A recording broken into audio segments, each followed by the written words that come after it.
What's up, everybody, and welcome back to another episode of the Fasto Sports Podcast, episode 6 of my podcast series. And ladies and gentlemen, we have a very, very special guest with us here today. Our first special guest on the podcast series. I am super hyped about it.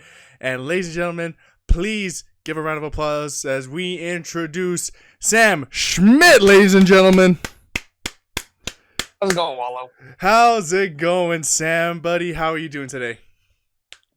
I'm doing fan-freaking-tastic. It's got a few inches of snow on the ground, very cold outside, and lots of sports news happened just today, just this morning, and yesterday. I'm super stoked to talk about it with y'all. Nice. And we're going to be talking about, and since today is a very special episode, ladies and gentlemen, you know, you're probably used to me talking about the whole thing with BMX, with Supercross, with the Fight World, but today we're going to switch it up a little bit since Sam, he's a guy who loves other types of sports as well, and so we're going to be going over some of the sports that he loves to talk about, including the NFL and the MLB, for those of you out there who are fans of those sports. I know there are a few of you out there that watch my series that are probably fans of the sports, fans of those sports in particular, and follow them as much as Sam does.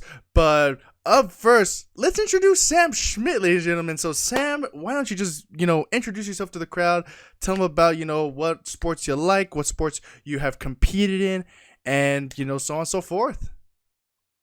Okay, well, first things first, I am a huge baseball enthusiast. I played baseball most of my life. I played about 2 years of football and then gave up on that, and 1 year of basketball, gave up on both of those just to play baseball throughout my high school career. So tried to pursue it in college, and then I was a part of the COVID grad class, and COVID hit. All the college seasons got canceled. All the classes went online. So I decided that after high school was going to be the end of my career. So after that, I just pursued a career in being a pilot while being an enthusiast of the MLB, the NFL, college football, and I'm really trying to get into a little bit more basketball and hockey as well. During my baseball career, I was a 2-time state champ in the state of Montana. I was a pitcher and outfielder for that team, and we made it all the way to the regional tournament in the year of 2019, which was our first year winning state. And in that year, in that regional tournament, we made it to the regional championship game where we lost in extra innings to the soon-to-be national champions. Dang. Yeah. Man, that's a bummer there. But what was very cool about that was, one, if you're going to lose that far into the postseason, you might as well lose to the champions of it all, which we did. And two, the coach of that team talked to our coach, and he said if we had beaten them, chances are we would have been national champions. So that's a huge compliment for our team. It just tells you how special of a group that group of guys was that year. Good sportsmanship right there. Good sportsmanship. Absolutely. Man. Well, dang. Had one hell of a career, though, Schmitty. Had one hell of a career, though. Had a lot of ups and downs, lefts and rights and all that. But all in all, dude, it was the time of my life. Yeah, I'm just happy to be here and just talk about sports now. Nice. And ups and downs, I mean, of course, that comes with all sports. We all have our good years. We all have our bad years. The good days, the bad days, the ups and downs, as you said, the lefts and rights. I mean, it comes as being an athlete, as part of the sports that we compete in. It's just how it goes. Not every day is going to be a perfect day, a perfect season for any of us, But we just got to make the most of it. We just got to keep our heads up and just keep striving forward to getting better at it. Of course, especially if it's a sport that that you want to make a big career out of. Especially especially for big sports. Of course, it's the MLB, the NFL. Two of them already. Those are big sports here in the States. And if you want to try to make a career out of those, you are going to have your ups and downs, but you just got to keep driving forward and keep pursuing in that career that you want to be in. Oh, absolutely. Uh, Absolutely. The amount of commitment it takes to get to where you want to go in those sports is unbelievable. yes, absolutely. Commitment is key. Commitment is key, and confidence as well. You always, and that's the thing that I've said before, ladies and gentlemen. As an athlete, you always want to make sure that you have a good physicality, but also most importantly, and it is important to have a good mentality, because mentally, up here, you got to be prepared for anything that could happen. Especially in the sport world. So just got to be prepared for that stuff. But alrighty then, moving on to the next subject of the podcast episode here. So Schmitty, you of course wanted to talk about a little bit of college football. So go right ahead, take it away there. What do we got here for college football? Well, we got some of the biggest news that I have actually come across in the college football world that came out yesterday. Honestly, it just seems like one of those things that you would never see in your lifetime just because he's been there so long. Head coach of Alabama football, Nick Saban, announces that he is going to retire. Yep, I saw Unbelievable that. news. I was shocked. Came out of nowhere. Honestly, he made it to the postseason. He was in the top four miraculously. He came through a ton of adversity at, this past season and somehow made it into the college football playoff. And honestly, with that being said, with how much success he's had, I didn't think he would retire unless he won the national championship. But Yeah, then, yet again, that is Nick Saban's ultimate decision whether he's going to retire or not. He's been at Alabama for, I believe, what is it, 14 seasons now? Most of my life, most of your life, I'm assuming. It's just one of those things. He's been there for so long, you just never thought that day would come. yeah. I mean, of course, you would, yeah, of course, with any head coach or with any, team in general, or any, athlete players, it is nice to always like, end off your career on a high note, winning a championship or getting MVP at something, and for a coach like him, a legend of the sport of college football, and for him to, to make that decision himself to retire. I mean, it's huge. It's huge for the sport of college football. But as you said, it's on his terms. He can retire whenever he wants to. And even though that he didn't, end off his season, right, or end off his career, as a coach on a high note, he still is, though, as I said, he's going to be without doubt a legend and possibly a Hall of Famer in the sport of college football. I mean, the guy won how many national championships? Was it like I believe it seven? was seven. Yeah, Seven with seven Alabama. national Seven. I think championships. it was like six with Alabama, one with LSU. Dude is unbelievable. He's no Yeah, doubt Hall of Famer. yeah, no questions whatsoever. I mean, to have that, had that much, championship, that much, history behind you, to say like, oh yeah, I've won, this championship, this championship, this championship, like you are a big name in the sport, and people they're gonna remember you for so long. Like they are not gonna forget him. But yeah, that is Absolutely not. definitely big news though in the sport of college football. I mean, as sad as it is, I mean, with every retirement, it's always gonna be, a sad, maybe a little depressing moment because people enjoy, seeing the face or seeing the coach and everything like that. But I mean, not it's something, especially when it comes to sports and coaching, it's not something that we can do forever. So a big, of course, a big congratulations and a big, shout out to the coach of Alabama. But man, I mean, it is some sad news. It is some sad news to see that now it's the end and it's retirement now. It is, but it also opens up an opportunity for another coach to fill in such a huge set of shoes as the head coach for the University of Alabama. Because Exactly. you're not going to replace Nick Saban. Yeah. He's the No. most winningest coach in college football history. Period. He has the most national champions as a college coach in history. Period. He's a no doubt Hall of Famer. The question is, who's gonna who's gonna fill his shoes? Yes. Who You is gonna know, take over, and will they there's a live up to the talents of Nick Saban? I mean, who knows? Who knows? dude. Like I can't even imagine somebody living up to the hype of Nick Saban. That guy changed the sport, He did. He right? did. No, I mean, exactly. and now we're in a world of the transfer portal with college football, where all these players play one year and they hit the transfer portal and go to a different school. Yeah, And I exactly. don't really like know. This is like a really new thing. Like not even the coaches know how to like fully deal with this. Like the schools with all the money to give to the players, that's where all the players are going to go. Exactly. You Yeah, know, exactly. but it's going to be very interesting to see from now until next season to see who's going to be the next head coach of Alabama football. Yep, it'll be interesting to see, and I mean, we will wait patiently and see who will take over as the head coach of the University of Alabama.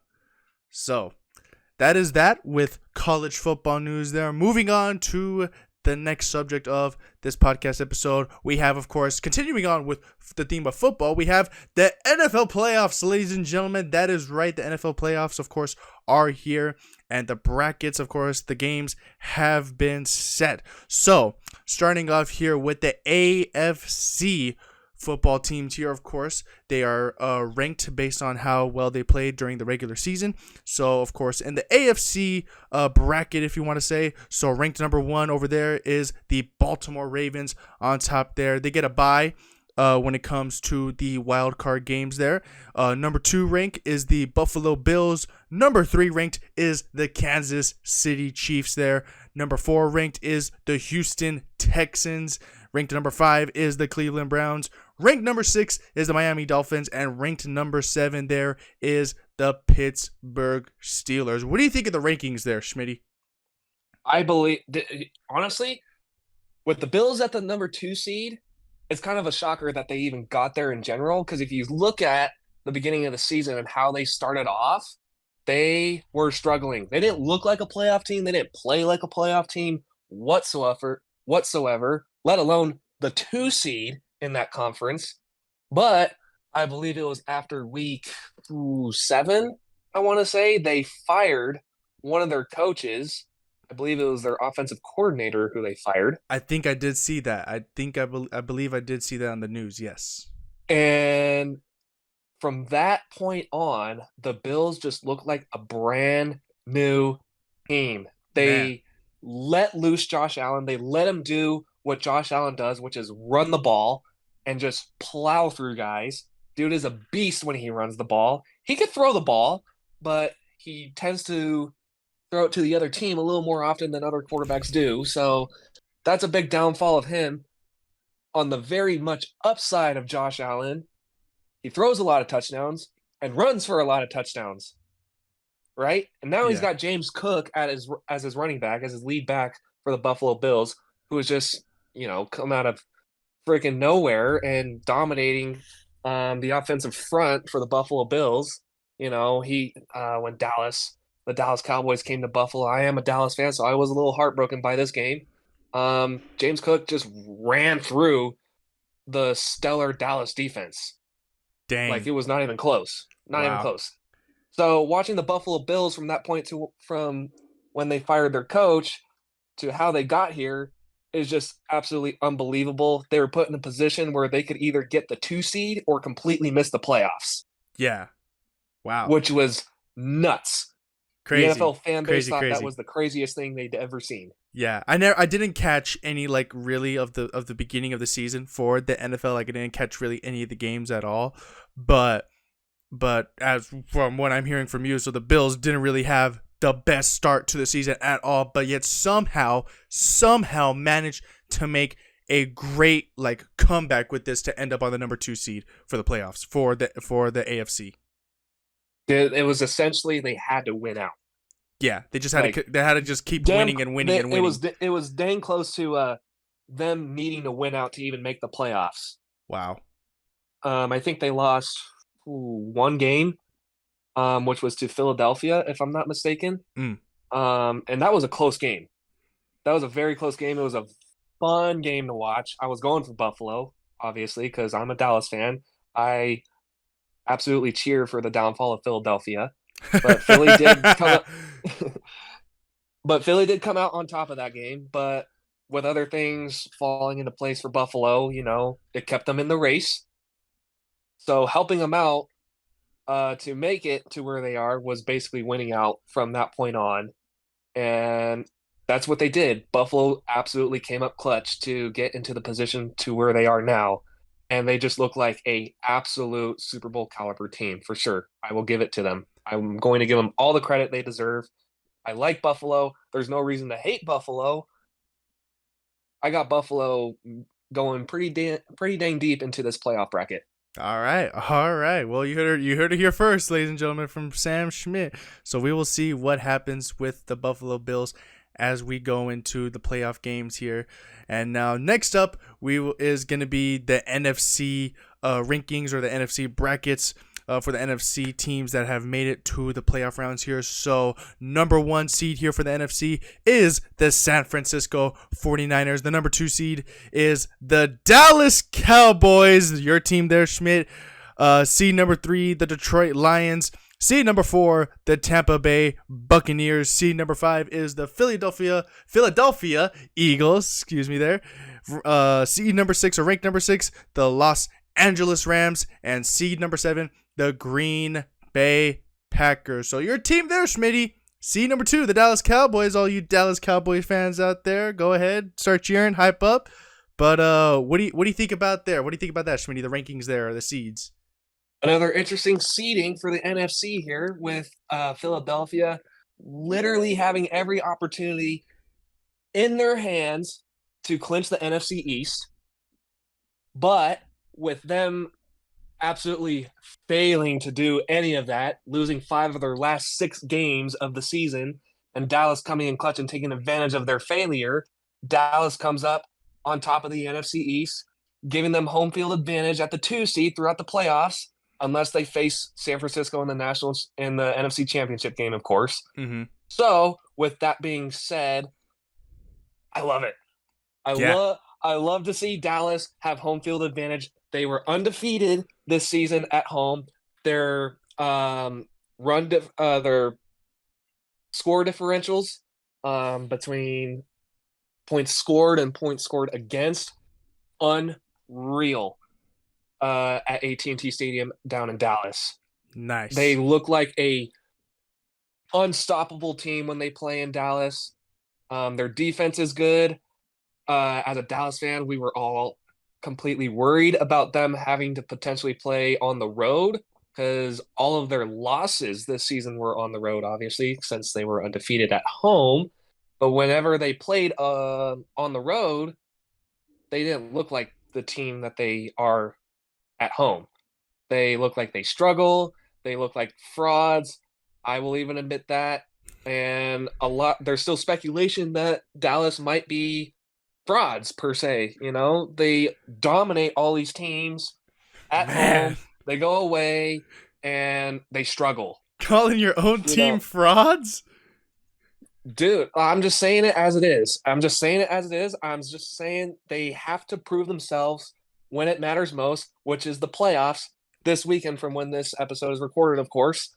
They have to prove themselves. In the past, they're playing the Green Bay Packers. In the past, history tends to repeat itself, but all good things come to an end, right? For Green Bay fans. Yeah. The Packers tend to have a lot of success against the Dallas Cowboys in the playoffs, but I think that trend comes to an end right here. We all remember as Dallas fans back in 2014, Dez Bryant caught it against the Green Bay Packers in Green Bay, and if they won that game, in my opinion, which they should have won. Dallas should have won that game, but didn't. And if they did, it is my personal opinion that Dallas would have made the Super Bowl that year. Gotcha. But with that being said, now Green Bay is coming to Jerry's World down in Dallas. Dallas is unbelievable there. Green Bay barely got into the playoffs this year. All good things happened to them and in their favor. Yep, they are the lowest seed after all. Mm-hmm. Dallas is going to take this one. Dang. Well, he's calling it. He's calling it, ladies and gentlemen. And honestly, though, I do believe, though, I have seen a few of the games that Dallas has played, especially the ones where they play at home, as you said, Sam. And I didn't even know. Honestly, I didn't even know they were undefeated at home, on home turf, at home territory. But, if they do play like how they do play, in their home games, and from what I've seen, they have a good shot at going to all the way through to the Super Bowl. Not only just winning their division, the NFC division, but going to the Super Bowl. But, we will have to just wait patiently and see what happens here in the playoff games. They have the guys to do it. They ha- They have all the keys to do it. they have all It's the just a key matter of necessities. performing. Yep, they have Hmm. all the things they need. It's just a matter of doing it out on the field. Exactly. And so, well, I mean, and speaking of the playoff games here, the upcoming playoff games that will be happening this week. By the time this episode goes out, maybe a couple of them have already been, have already happened, but we're still going to talk about them here. But anyway, so the wild card playoff games that are coming up here, ladies and gentlemen. So the first game that will be happening in the wild card playoffs is the Cleveland Browns versus the Houston Texans. What do you got there, Smitty? What do you predict who's gonna come out on top of this game? My heart tells me the Texans. I love the way CJ Stroud has been playing, the rookie quarterback for the Houston Texans. Their offense is electric, but Myles Garrett and that Browns defense is just stellar. Joe Flacco is playing like an MVP quarterback, and he's only played for like 4 or 5 weeks Yeah, because of injuries and horrible luck to the quarterback position for the Cleveland Browns. And Joe Flacco has just been coming up strong to fill in that role. David Njoku, yeah, the tight end for the Cleveland Browns, is his favorite target. He's got Elijah Moore as well, and Amari Cooper is going to be healthy for the playoffs too. So I would love to see the Texans win. My heart tells me the Texans, but realistically speaking and logically speaking, the Cleveland Browns are going to win that game. dang. And actually, speaking of Joe Flacco, I have heard that he's been like coming up clutch for the Browns. I've heard that he's been coming Oh, up yes. clutch for the Browns. Is that a fact? He's putting up unbelievable numbers for the Cleveland Browns. Um, I believe he was on pace for like if he played an entire season, every single game for the Cleveland Browns, he was on pace for like I want to say 40 something touchdowns and 5,000 passing yards. And the downfall of that was he was also on pace for like 33 interceptions. Dang. Joe Wow. Flacco was a heck of a find Yeah. for the Seriously. Cleveland Browns. Came up from the practice squad, Yeah. he's in the end game of his career. I believe he's like 35, I want to say, maybe a little bit older than that. But he has been playing like prime Joe Flacco when they won the Super Bowl when he was on the Baltimore Ravens. Yep. I was about to say Joe Flacco, a past Super Bowl champion, but with the different team though, the Baltimore Ravens, who are in the playoffs. But yeah, I mean, Joe Flacco has been coming in clutch for the Cleveland Browns. So we will see what happens there for the first game of the wild card playoffs, and that will take place on January 13th, ladies and gentlemen. Cleveland Browns versus the Houston Texans. But also on the same day as well, another playoff game will be happening, and it is the Miami Dolphins versus Kansas City Chiefs. And that will also take place on January 13th, and that is on a Saturday.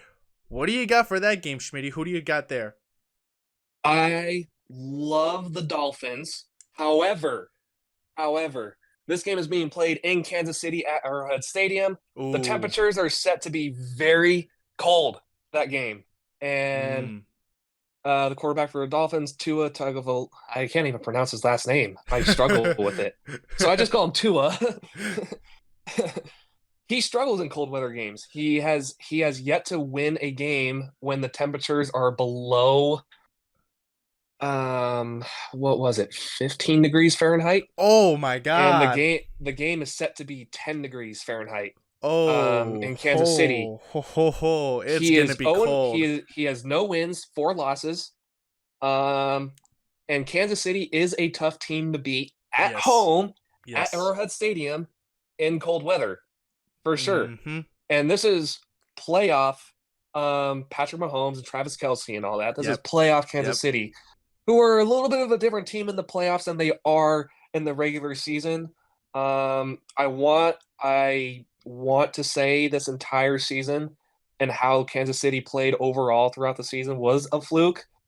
Um, but I don't know. Maybe that truly is like maybe like a little bit of a downfall of Kansas City. They don't really have a receiver core anymore ever since they got rid of Tyreek Hill to the Miami Dolphins, who Yes. has been an absolute stud for Miami. Yep. Yep. I want to say Miami, but I'm gonna go with Kansas City solely because of the home field advantage, the cold weather, and just a team from Miami down in South Florida coming up to that kind of weather, especially with a quarterback who's Hawaiian, right? Yes. Doesn't really go to cold weather all that much, doesn't experience it all that much. He went to Alabama, so it's not like he went to cold weather games all that often at Yeah. Alabama either. Exactly.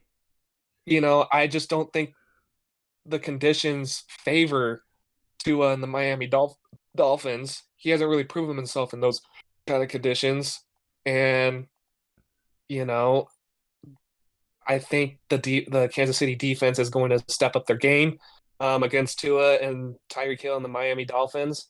I think playoff Patrick Mahomes and Travis Kelce at Arrowhead are going to come up clutch for Kansas City in this first round of the playoffs, and I think Kansas City is going to beat the Miami Dolphins.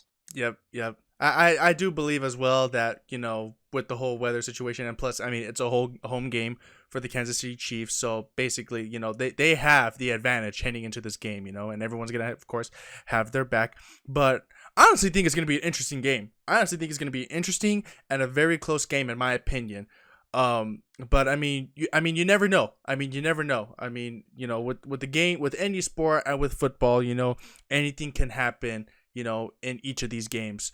But as you said, though, and I also do believe that the Kansas City Chiefs will, though, come out victorious in this game against the Miami Dolphins. Unless, of course, if the Miami Dolphins kicker, Ray Finkel, comes in clutch.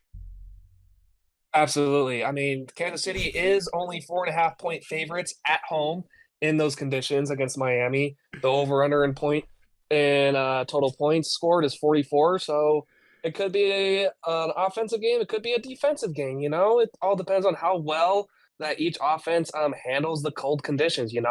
Obviously in cold conditions, the football does differently. I guess it does feel like a really solid rock, and it's not pleasant to catch especially when you have Patrick Mahomes and Tua throwing absolute bullets at you. It doesn't necessarily feel good, especially hard hits. Yeah. Hard hits in cold weather.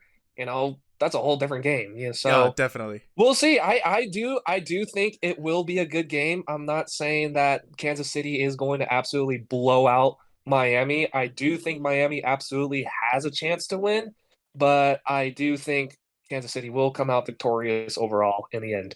Gotcha. And then also, just as a side note here, so you heard what I said, right, about the kicker for Miami coming in clutch, Ray Finkel. Mm-hmm. Have you heard of that name before? I believe he is their backup kicker because their starting kicker got injured. Am I correct on that, or am I thinking of a different team? No. Well, you see, here's the thing. So, Ray Finkel, he is, well, let me say it. Ray Finkel, he is the name of a Miami Dolphins kicker, but in a movie. Oh, He's. Have you heard of the movie Ace Ventura: Pet Detective? I'm not gonna lie to you, I am not. What? You haven't seen Ace Ventura: Pet Detective? Oh, it's a classic. Oh boy, It's a I classic. haven't seen it. Oh, it's a hilarious movie. It has Jim Carrey in it. So basically, just as a brief side note here, ladies and gentlemen. So Jim Carrey, he plays he plays as a detective in the movie who helps rescue pets that have been like kidnapped or lost or whatever and stuff like that. And he gets mixed up in this whole like murder like scandal or whatever. And the murderer in the movie is a ex football player who was the kicker for the Miami Dolphins by the name of Ray Finkel. And it's a funny movie. I didn't think that you would. I thought that you would maybe get that reference, but I was wrong. Ah man, kind of set me up for failure there. Oh, it's all good, Shruti. It's all good. Hey, we don't have the ability to watch every single movie, but I just thought that it would Oh be a yeah, of movie course. that you have seen before. But no, yeah, Ray Finkel. He's a I fake love sports character. movies, but that's not one that I've seen. So Yeah, no, it's kind of a sports movie and it's kind of not. It has Dan Marino in the movie, so You know, Really? yeah, it has Dan Marino in the movie in Ace Ventura: Pet Detective. So Oh, that's awesome. yeah, exactly. But it's a whole funny movie and everything like that. I enjoyed it. I think it's hilarious. But yeah, I mean, but back on track though. But yes, the Kansas City Chiefs, I believe, will come out victorious over the Miami Dolphins. And once again, those games will take place on Saturday, January 13th, and then the very next day, on Sunday, January 14th, we'll continue on the NFL playoff games for the wild cards. And on Sunday, the 14th, up first, we have the Pittsburgh Steelers versus the Buffalo Bills. What do you think, Schmitty, about that one? What do you got? Bills. Bills are going to win that game. The way they've been playing and how their defense has been stepping up a little bit. I do think they are going to come out victorious over the Pittsburgh Steelers. The Steelers are going to be without T.J. Watt, their star defensive Oh, defensive lineman, oh, due to injury, so he will not be there. I don't think. I believe Mason Rudolph is going to be starting for the Pittsburgh Steelers. I don't think he's going to get the job done for Pittsburgh. Um, and I just think without a guy like TJ Watt on the defensive front for this Pittsburgh Steelers, they are not going to come out victorious over Buffalo. Buffalo is going to win this game. I would have to agree with you there. I mean, as you've stated before, with the Buffalo Bills not having the great start, but then towards the end there of the regular season, just coming back strong and very strong indeed. So I would agree with you there that Buffalo Bills will come out victorious over the Pittsburgh Steelers in the playoff games against them on the 14th. And then moving on to the next game of the NFL playoff wildcards here on the same day, Sunday, January 14th, we have the Green Bay Packers versus, you guessed it, ladies and gentlemen, the Dallas Cowboys, America's team in football. And I think I already know who you're going on here, Schmitty. Well, it's bias and my unbiased opinion to pick the Dallas Cowboys. As a fan, I'm picking the Cowboys. As just a NFL football enthusiast, I'm also picking the Dallas Cowboys. They're just a complete unstoppable team at AT&T Stadium. Jordan Love is just getting the feel for it with the Green Bay Packers. God bless his soul. He has been a great quarterback, good replacement to fill in the shoes of Aaron Rodgers at Lambeau Field. But from what I've watched this season, he's a second half quarterback. And what I mean by that is he tends to struggle in the first half, not really get things done, and he tends to step up in the second half for the team. And that's where the majority of their success has come from I this see. season. And I just don't think Dallas is going to let that happen, especially on their home turf. Dak Prescott and that offensive front for Dallas, they have been unbelievable. Dak has had an MVP caliber season. Um, I, I, you could call me a biased fan if you want, but I strongly believe that Dak has made his case for the MVP award. Um, every NFL fan believes that Lamar is going to win it. I do too. Unfortunately, I just like if I'm going to put money on it, I'm going to put money on Lamar Jackson to win the MVP. But if you look at the stats and the numbers that they put up, if you don't count wins and losses, Dak has better numbers than Lamar Jackson aside from rushing yards. I see. The only thing that's really biting Dak is his 4 losses Yeah. this season. So, but all in all, Dak Prescott, Tony Pollard, Jake Ferguson, CeeDee Lamb, all those guys are studs. Brandon Aubrey, despite missing 2 field goals in their season finale against the Washington Commanders, came so close to a perfect season and kicking field goals. I had a nightmare last night that he had the yips in the playoffs and missed the game-winning field goal. Oh no. Oh, it was horrible, but I think that they're going to be playing with a huge chip on their shoulder, especially against Green Bay, who they've had horrible history with in the playoffs, but that was with Aaron Rodgers and Devontae Adams. Now it's a completely new team. Dallas wins this game. Well, there you go, ladies and gentlemen. Biased, but yet also an unbiased prediction there from Sam Schmidt that the Dallas Cowboys will come out on top over the Green Bay Packers. that also is gonna be a good game for me to watch because it's gonna be very interesting to see, as you said, how the Green Bay Packers, being a second half sort of team, coming, not starting off strong, but yet coming back stronger in the second half.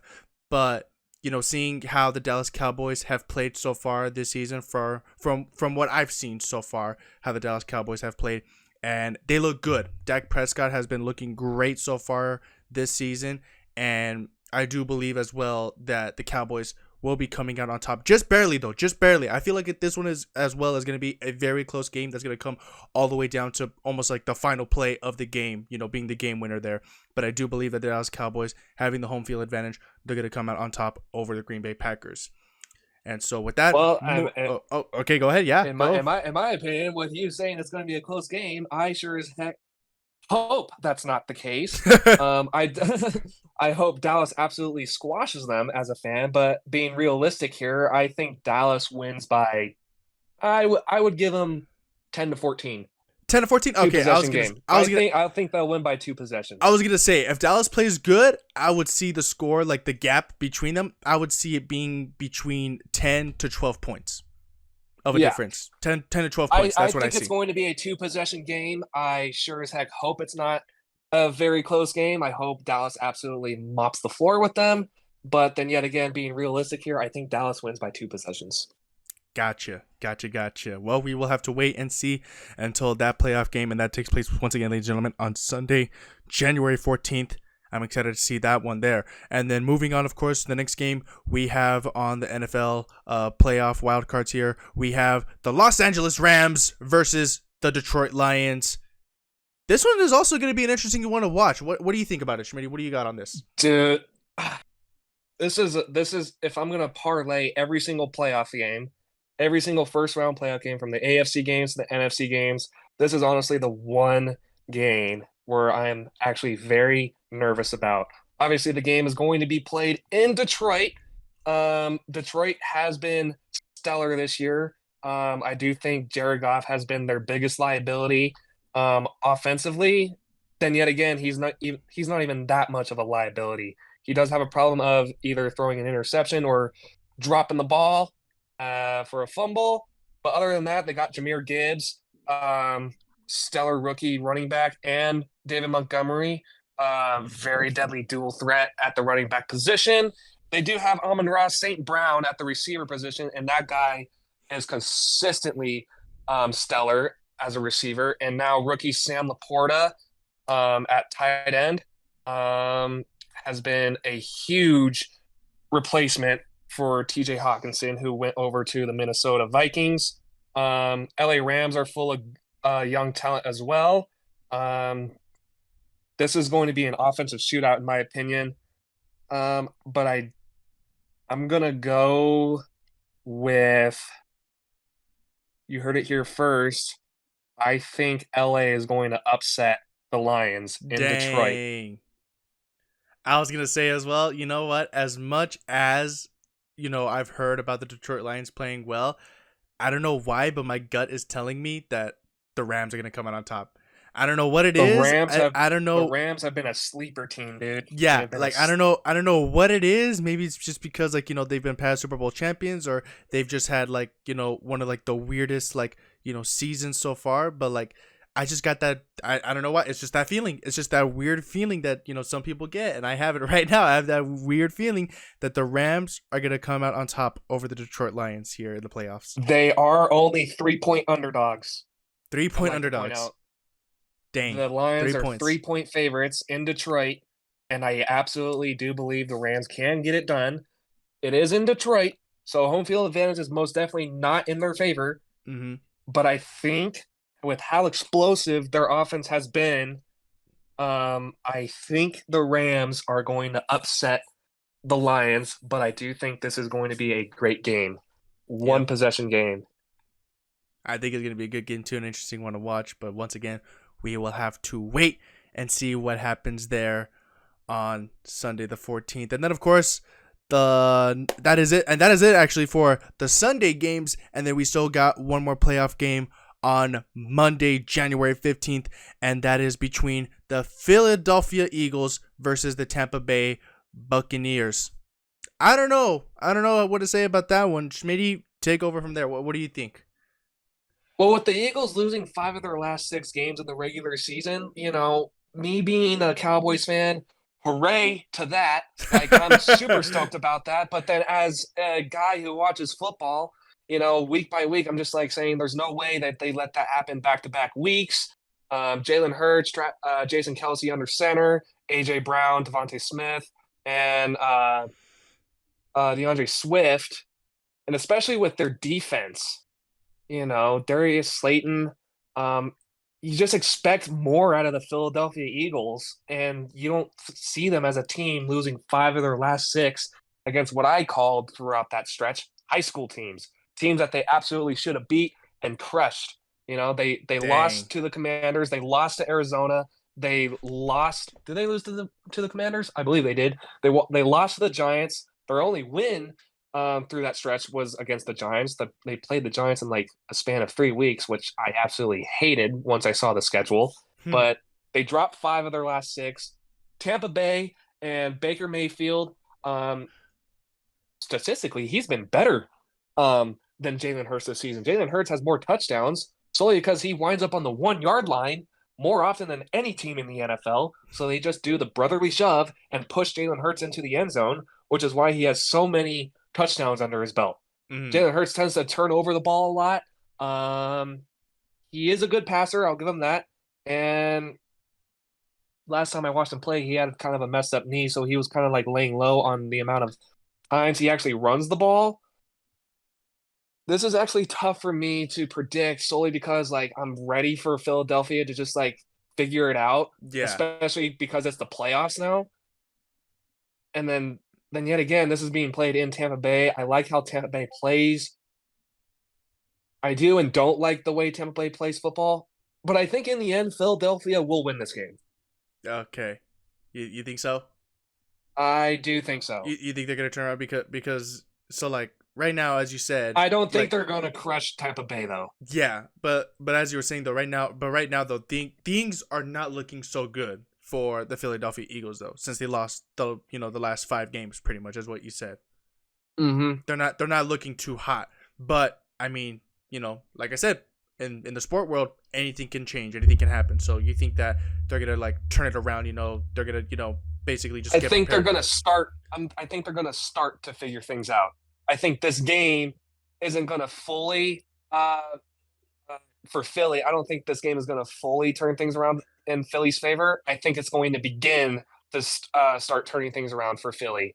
Mm, Um, so in the end, I think with that being said, I think Philadelphia comes out on top barely.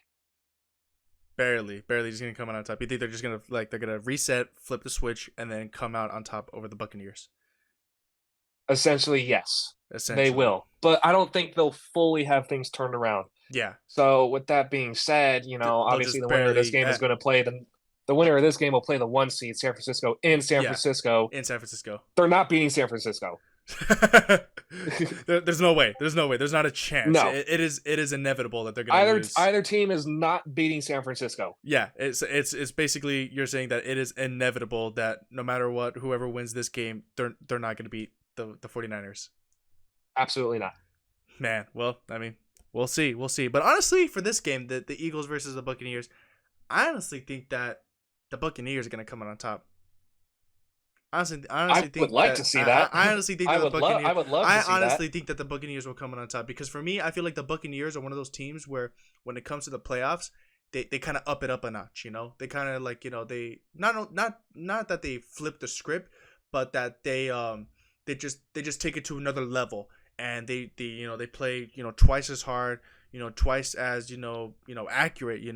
So, but I mean, that's just my opinion, but we'll have to wait and see. But you heard it here, ladies and gentlemen, that it is inevitable that either one of these two teams are not going to beat the 49ers. but I mean, who knows? Who knows, though, ladies and gentlemen? Who knows? And, like we said, that game will be taking place on Monday, January 15th. And yeah, and then the winner of each teams, of course, one of them from the AFC and the NFC will play against the number 1 seed into the divisional rounds here of the NFL playoffs, and then from there The winners of the divisional rounds, I believe, will go on to play for the NFC and AFC championships. Is that correct, Schmitty? Uh, I believe so. Say that one more time. That the winners of after the divisional rounds are over, the winners, the top, of course, the top two teams on each division will then play for their division championship. Yes, their Yes. conference championship. Yep, their Yes. conference championship, and then of course from there we head on into the Super Bowl, which I believe takes place in sometime in February. That's usually when the Super Bowl happens, I believe. But yeah, I mean it's gonna be interesting to see who makes it all the way through past the divisional rounds and into the conference championship games, and then on to the Super Bowl. And so we're probably gonna have a watch party when it comes to the Super Bowl. Probably join up with Schmitty, and maybe we'll see. I don't know. Who knows? We'll see. Maybe we'll probably hop on a call or something. Who knows? But yeah, that wraps up there, ladies and gentlemen. The not the episode, but that wraps up the talk about the NFL. There, we'll be moving on to another sport here momentarily. But I mean, I'm gonna take this time to take a sweet sip out of my prime bottle here. Of course, I got some Metamoon Prime up in here. I'm gonna take a quick sip here. But of course, once again, Prime, not an official sponsor of the Fasto Sports Podcast, but I mean Prime. I mean, come on, hook a brother up here. Hook up Schmitty here with some Prime. He's never tasted Prime in his life, so we gotta hook this guy up here. But love you, Prime. Ah, that's good. That's good. I love Metamoon. Metamoon is one of my favorite flavors. I love that. And Ice Pop. Ice Pop and Metamoon, they're one of my top two favorite flavors of Prime. So definitely got to get you some, Schmitty. Definitely got to get you some Prime. You got to try it, man. Maybe Definitely gotta try it. definitely got to try the hydration drinks. Maybe not so much of the energy drinks. I mean, the energy drinks of Prime, they're pretty good, but I like the hydration drinks more better than the Prime energy drinks. But enough about Prime here. Moving on, so on to our next topic of the podcast episode here. MLB off-season news, trade rumors, and more, ladies and gentlemen. So of course, Schmitty, being a baseball player himself, a pitcher in the past, and of course a huge fan of the sport and MLB. So let's get straight into it here. And of course, the biggest news of them all here for the sport of MLB, one of the biggest trades in MLB history, and that is of course the Los Angeles Dodgers picking up Shohei Ohtani and signed a record contract deal, 10 years for $700 million, ladies and gentlemen. $700 million. That is absurd and a huge amount of money being given to a single player for a 10-year contract. I mean, it's unbelievable. And I mean, just to point that out there, going back to the NFL, my team that I support is the Arizona Cardinals. I mean, Arizona based here, Tucson, Arizona. And then, but my team that I support for the MLB is indeed the Los Angeles Dodgers. But Schmitty, I want to hear your thoughts on this. What do you got to say about this trade here? Well, it's not even necessarily a trade. His contract with the Los Angeles Angels was up, so he was due for free agency anyway. Um, this is one of the most interesting contracts I've actually ever seen in the offseason for Major League Baseball, solely because one, you got unbelievable generational talent in Shohei Ohtani, who is best of the best at hitting and pitching. He could do it. He could do both. He Obviously, can do both, which is yeah. But I mean, just sorry to interrupt you, but I mean, like hitting and pitching, like being good at those for a pitcher, it is rare. It's rare to see, in my opinion. It's kind of hard to find a guy in his caliber. I mean, he's a Cy Young caliber pitcher, and essentially what that means, for those who don't know what Cy Young caliber is essentially meaning he's set to be the best pitcher in baseball that year. Yeah, I believe he was second place in voting for Cy Young this year. He didn't quite win it, but he was there. He was in the conversation for sure. And obviously, he's one of the best hitters in the game. So a guy like him who is S tier in both of those categories absolutely deserves a $700 million contract, because a guy like him is going to bring your team success. Granted, you build your roster around him a little bit. the LA Angels didn't really do that. They had Mike Trout and Shohei Ohtani. That's it. Yeah. They didn't have any pitching support around Shohei Ohtani or in their bullpen as well. Um, and they didn't have a ton of offense either. Um, they didn't have the worst offense, but they also didn't have the best offense. Their downfall was their pitching. They just couldn't ever figure that out in his 6 years in the MLB. Um, and ultimately, they lost him, you know, to the LA Dodgers. Granted, it doesn't surprise me that he stays in LA. I mean, he is from Japan, West Coast, absolutely huge population in Japanese, especially Japanese baseball fans. It's Yep. closer to Absolutely. home. Yep. It's like home. And I honestly couldn't really see him going anywhere else out of state. There was talks of him Yeah. going to Toronto, and Oh me wow. as a New York Yankee fan would have hated that. One, because he's in our division. Two, like I don't see why he would ever go to Canada. I think it would have been interesting to see a Japanese player of his caliber in Canada because you don't see a lot of them go to Toronto to play for the Blue Jays.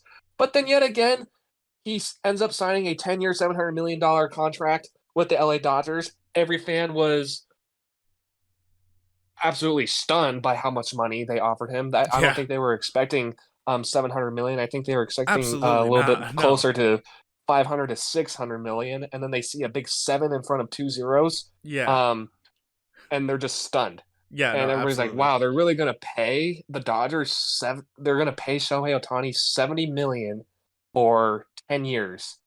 And then the very next day after this news drops, most fans honestly didn't even know this was legal. I It's one of the most complicated things I've ever witnessed. I got to read more into it, but he defers. News drops that Shohei Ohtani defers 680 million of that after 10 years. So for the next 10 years, the Dodgers are paying this S tier generational talent 2 million a Two year for million a 10 year. years. Yeah.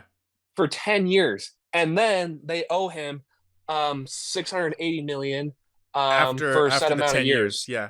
after the 10 years. So After the ten eventually year contract. he's going to get his contract in full. Um, it's just not going to be within 10 years. So the Dodgers basically are just like cheating the system. Yeah. Everybody thought this was cheating, but this is essentially this is completely legal. And nobody knew it. No fan knew it. I didn't know it. I didn't know you could do that. I mean, I sure didn't know it. But here we are. Yeah. Shohei Ohtani getting paid 2 million a year Here we for the are. next 10 years to play. Here we are. Yep, crazy news in the MLB. Crazy news in the MLB, especially for this player at for at such a high caliber and basically like now a big name in the sport and starting to become basically like the new face of the MLB. But I mean, yeah, I mean, crazy to hear I it. mean, Crazy to hear it. as you know, as a Dodger fan, the Dodgers weren't done after that one. You would think they would be cose to done after signing one single individual One for seven single hundred million player dollars. for that much, yeah. Now they signed the back to back to back Japanese Baseball League MVP, Mm-hmm. Yamamoto, for Yeah, $300 million. Yamamoto. I do remember Yamamoto. So now they have two MVP caliber players on the Dodgers now, in their already stacked lineup. Yeah. So there's that. Absolutely, absolutely dominated the Japanese league overseas over in Japan. Won three MVPs in a row in that league before coming over to the MLB and being signed by the LA Dodgers. And they just signed an all-star um, offensive player, Teoscar Hernandez, as well to add to their lineup. So the Dodgers have just been going balls to the walls in free agent signings.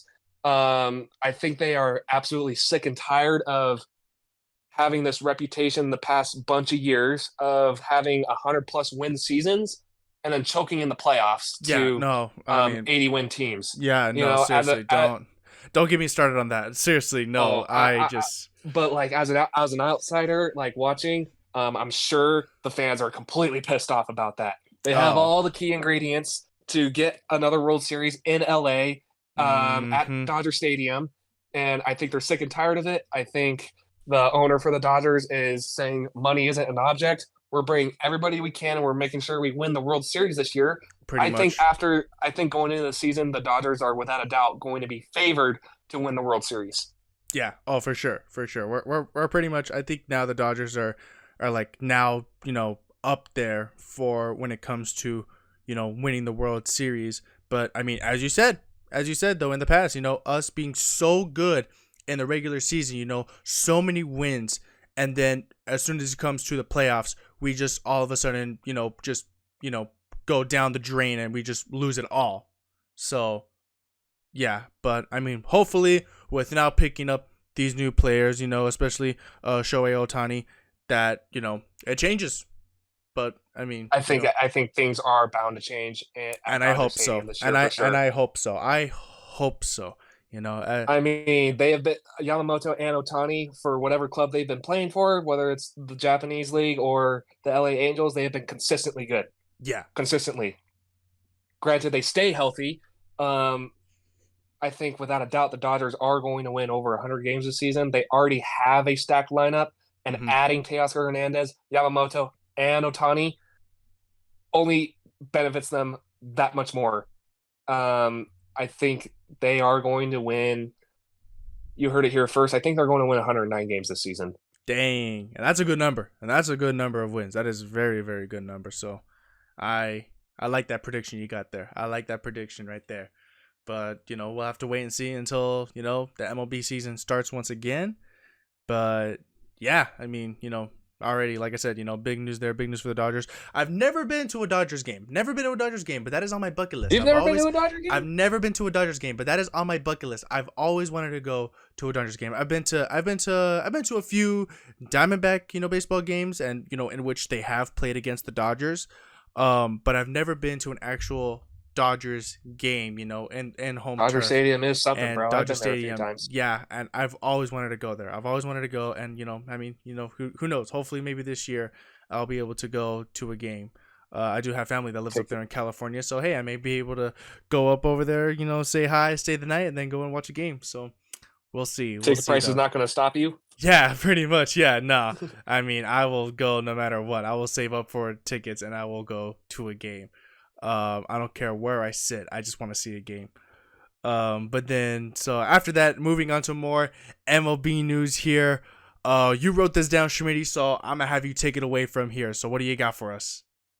All right, so we got huge news in the past few days with free agent signings and arbitration signings. So essentially, what arbitration is um, players and their agents negotiate with their respected clubs of how much a player is worth.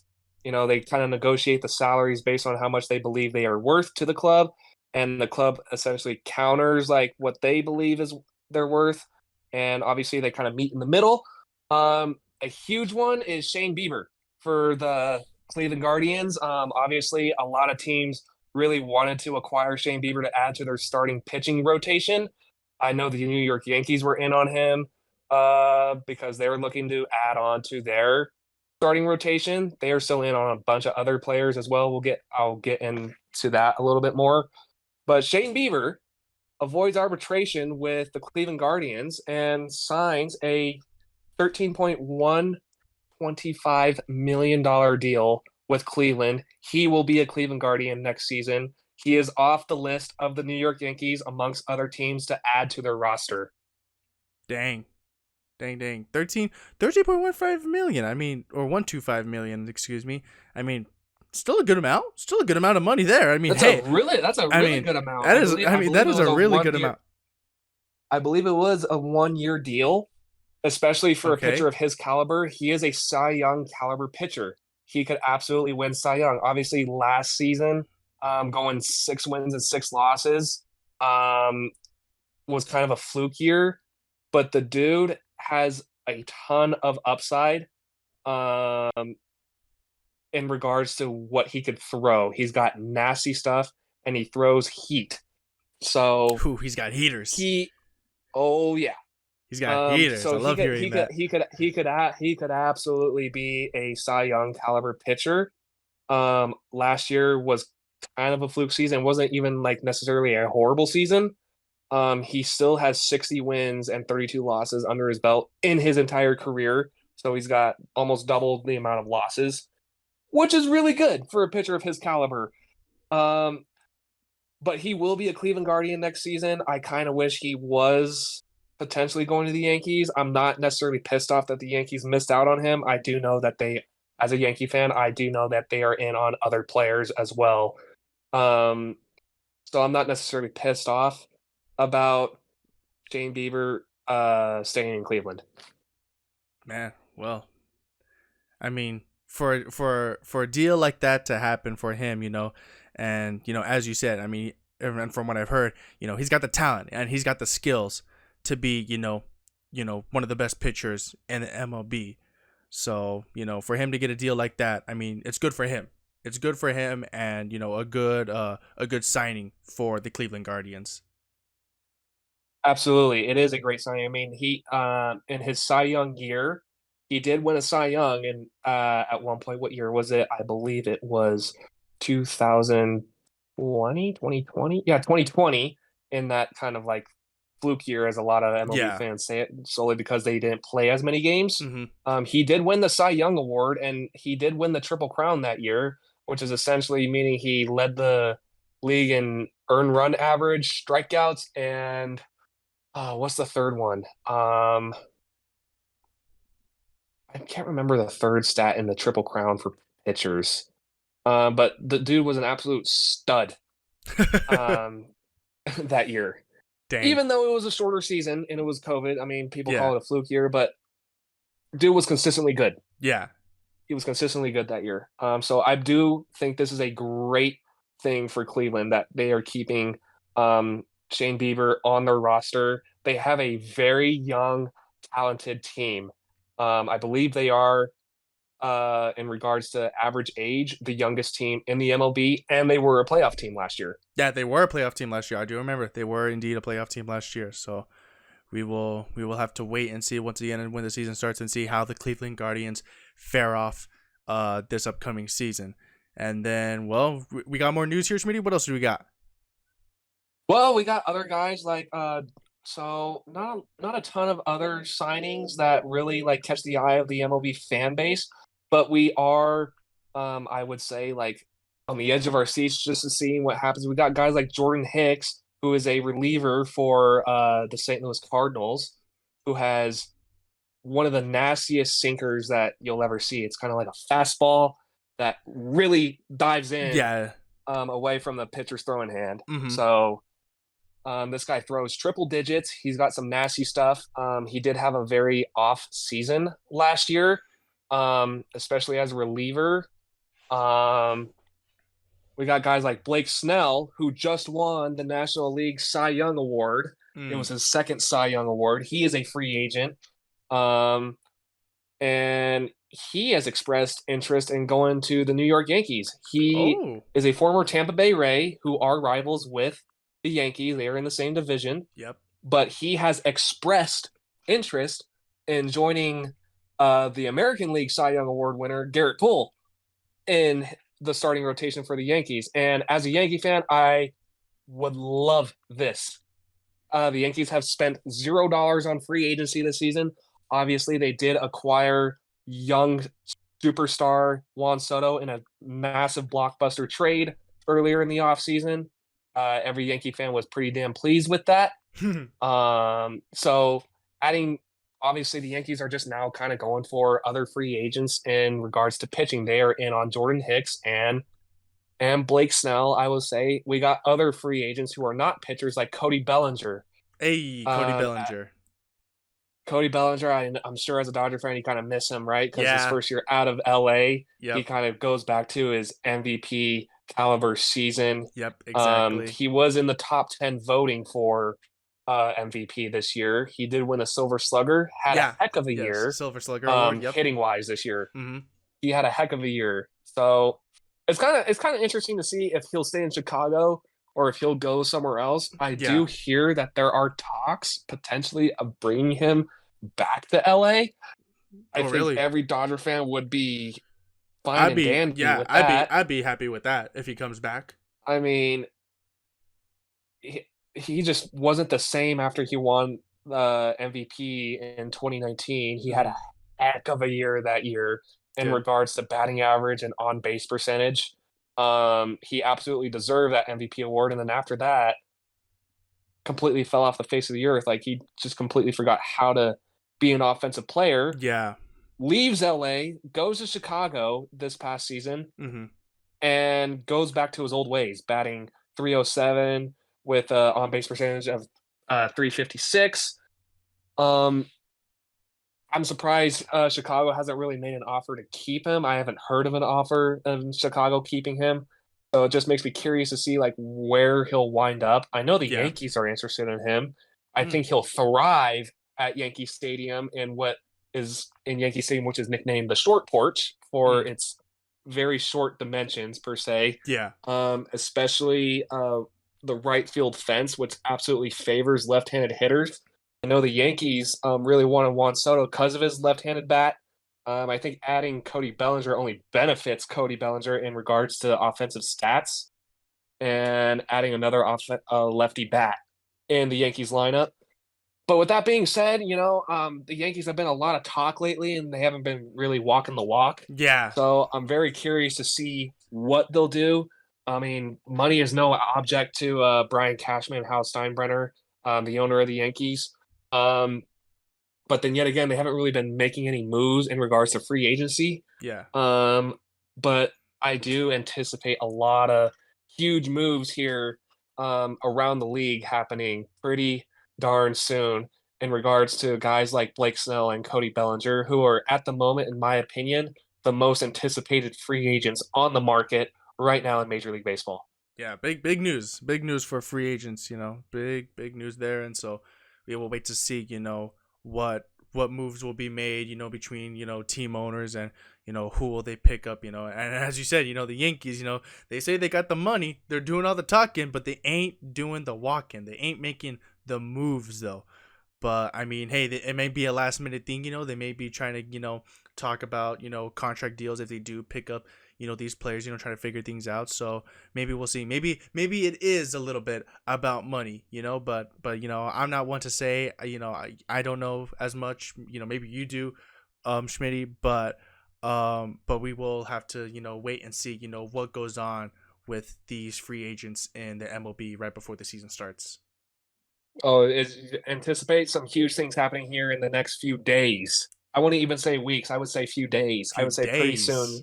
Ooh. hmm I would Gotta say pretty soon we're gonna see something in regards to one of these guys that we just mentioned signing somewhere.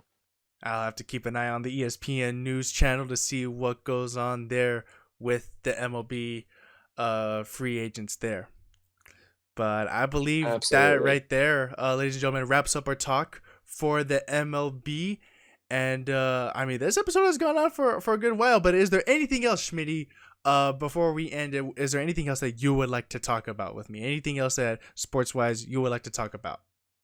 Well, obviously, I'm trying to get into a little bit more of Supercross. I've been listening to your podcast a little bit, and obviously, you're a huge Supercross fan. Supercross Absolutely.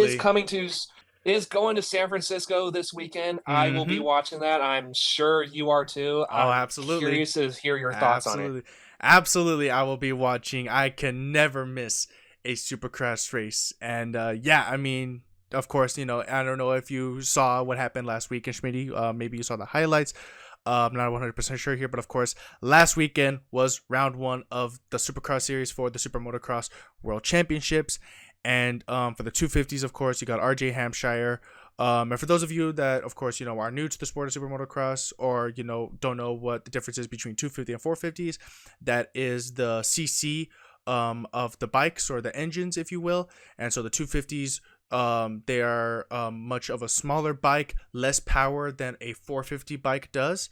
And so in the supercross world, or in the super motocross world, I should say, the 250 class is also known as the lights class, which, I mean, these riders, they're still pros, but they're more like, I guess you could call them amateur pros if you want, but they're still in the lower class. They still have to try to make their way up to become a part of what's called the premier class, or the 450 class, if you will. But anyway, so in the 250 class, For the West Series, they do have two different divisions, the West and the East Series. We are on the West Series right now, or the West Division. RJ Hampshire, of course, taking the win, and Anaheim won for the 250s. And then I believe it was Jordan Smith who took home second on Anaheim, and then Levi Kitchen taking third in the new team of the Pro Sega Kawasaki.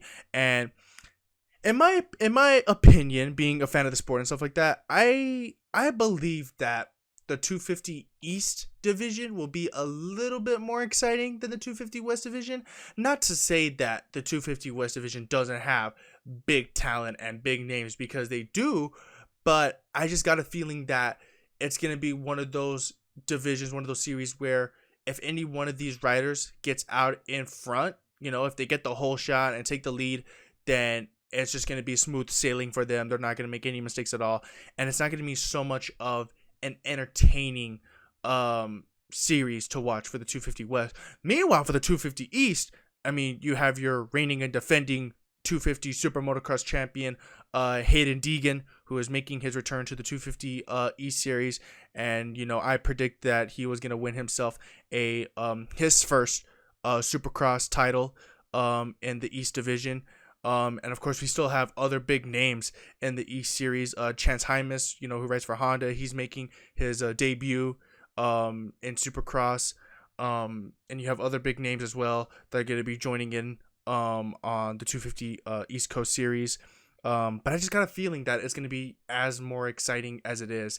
And I've got a feeling, Smitty, that of course, you watching these races, you're going to learn more and more about the sport and get, more thrilled about it. I wish, though, that you were going to be coming with us in our little group to Glendale to watch the Supercross races. Do you think that could happen?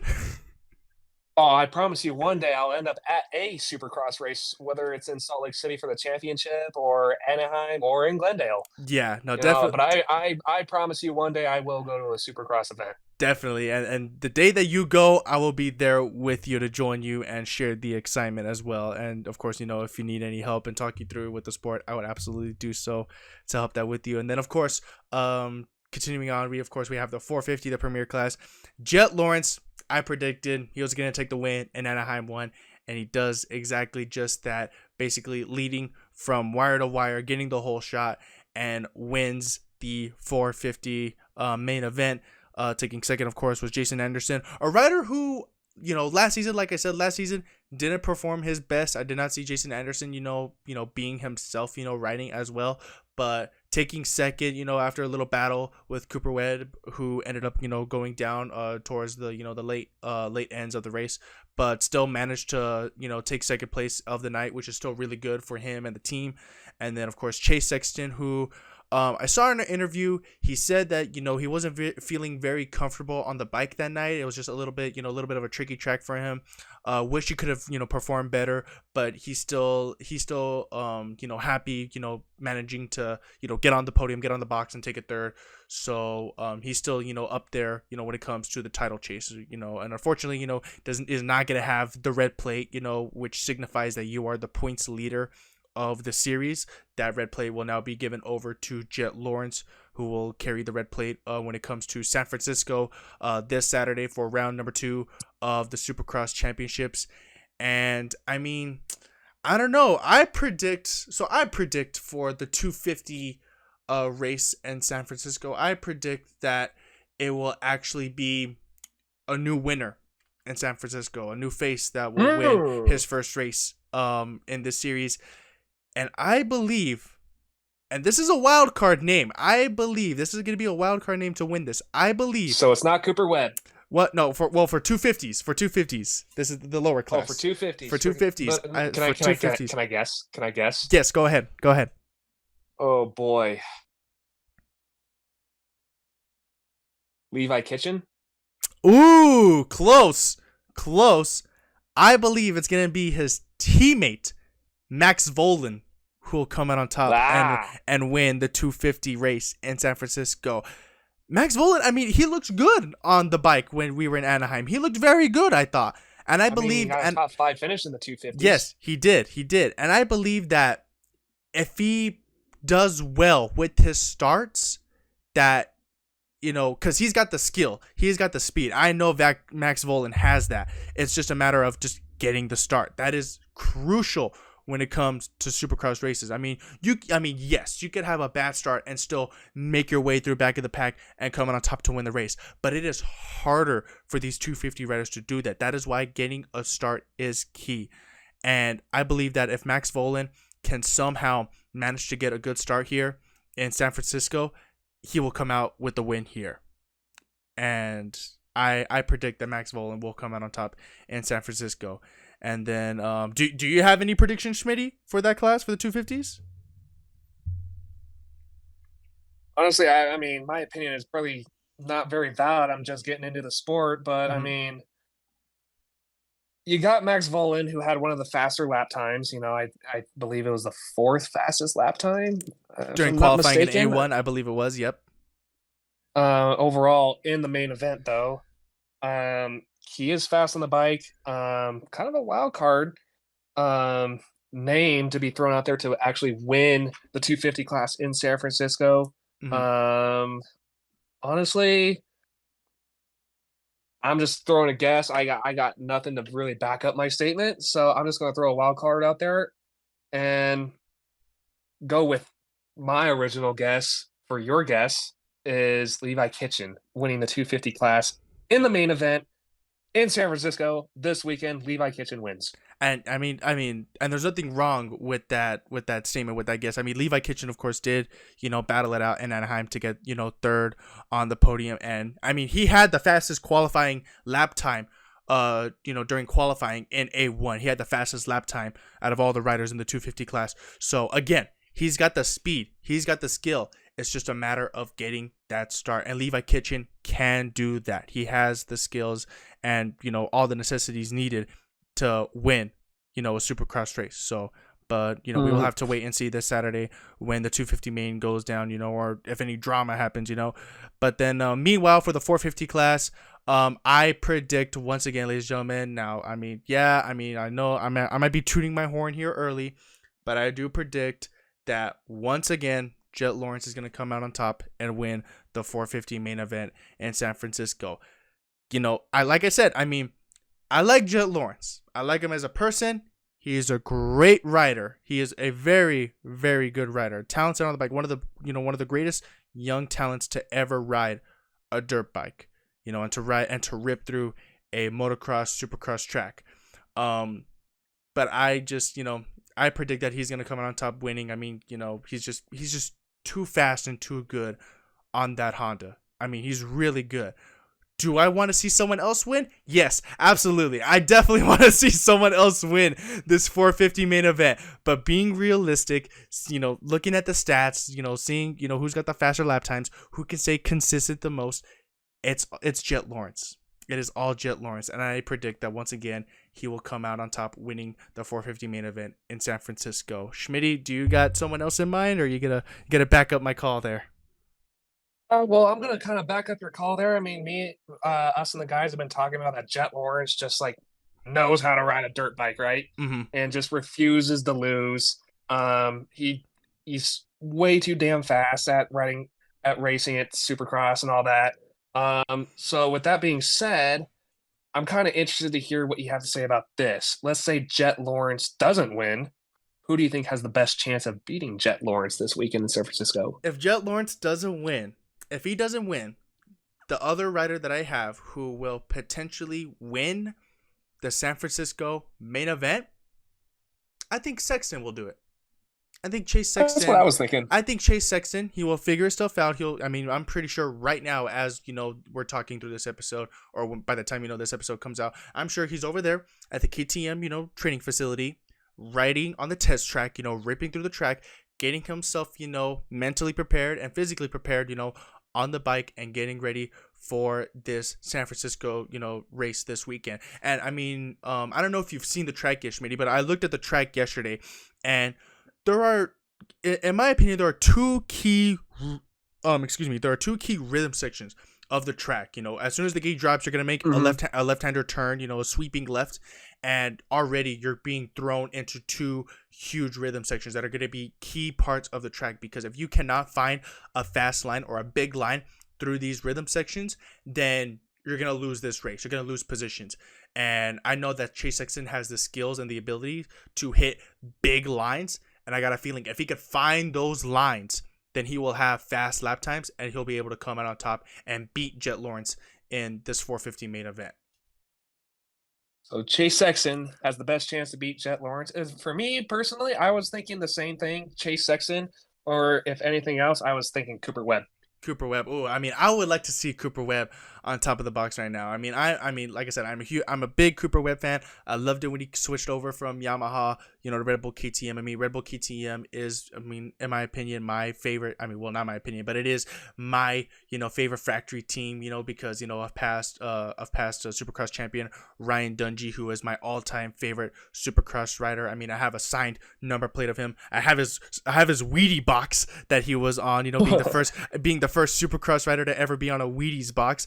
I even have like an action figure of Ryan Dungey. Like it's safe to say that I am a huge Ryan Dungey fan. But but I love Red Bull KTM and the team. Love Roger DeCoster, being the team, team race manager and all that. And but I love Cooper Webb, as a rider. I mean, he's got huge talent. I mean, being a 2-time Monster Energy Supercross champion. But yeah, I believe that maybe not this weekend, in San Francisco, but I do believe that, this year, though, this season, Cooper Webb will get a win. And, I could potentially battle for the championship, but who knows? We will have to wait and see how he does in San Francisco this weekend. But yeah, what do you think about that, Schmitty? What do you think about that? You think that that my point there is valid? I think your point there is absolutely valid. I mean, from what I've learned, it's pretty much all about rhythm and having the best rhythm and like the best feel for where the fastest line is on the track. No matter what track you're on. I mean, it's all about rhythm and feel, I guess. I mean, absolutely, that's just yeah. like Literally. my beginner viewer opinion. Yeah, no, absolutely. I mean, and you're not wrong. You are not wrong with that. Getting a fast, line, through the rhythm and, being able to hit your marks, to stay consistent. That is key in Supercross, to stay consistent. As long as you have the good consistency, through every race, through every lap, you are going to win races. That is a fact. That is a fact. So, all right. Yep. And so, those are my predictions there. Smitty has predicted. And so I believe with that there, ladies and gentlemen, we are going to wrap up this very special episode here of the Fasto Sports Podcast. I would like to once again thank you, Sam Schmidt, for being a part of this very special episode. My very first special guest on the Fasto Sports Podcast. And I am sure that this is not going to be the last time that we see Sam Schmidt, in these episodes on this podcast series. I'm sure he's going to make a great return later on in the future, later on this year. And I'm sure, people are going to, I'm sure they're going to love this episode and what we talked about and, all the news that, and our predictions and stuff like that. So once again, Sam Schmidt, thank you so much for being a part of this episode. I really appreciate it, bro. Thanks for having me. I'm looking forward to seeing what, the season of motocross brings us and learning more about the sport. And I'm looking forward to the NFL playoffs. And I'm looking forward to talking more baseball with y'all. Yes, absolutely. And we will in the future. But like I said, ladies and gentlemen, thank you for joining us in this very special episode. We're going to call it a wraps here. And please show the love and support. Leave a like, subscribe, go and check out, Sam Schmidt on his Instagram. I'm going to put it right there on the screen so you could follow this man, and show the love and support for him. But as always, ladies and gentlemen, thank y'all for joining us, and I will see you in the next episode of the Fasto Sports Podcast. Laters.